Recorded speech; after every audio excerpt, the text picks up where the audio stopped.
You ask Tiger to solve. This deals with linear equations with one unknown.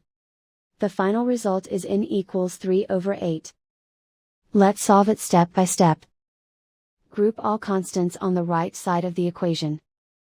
Subtract 1/2 from both sides. Combine the fractions. Combine the numerators. Reduce the zero numerator. Simplify the arithmetic. Find the lowest common denominator.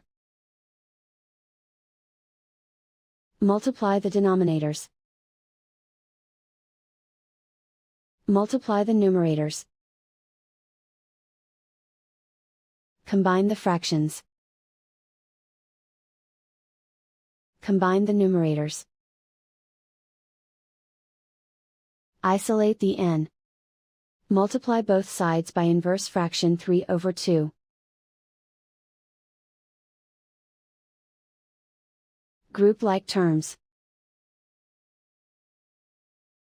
Multiply the coefficients. Simplify the fraction. Multiply the fractions. Simplify the arithmetic. And so the final result is n equals 3/8.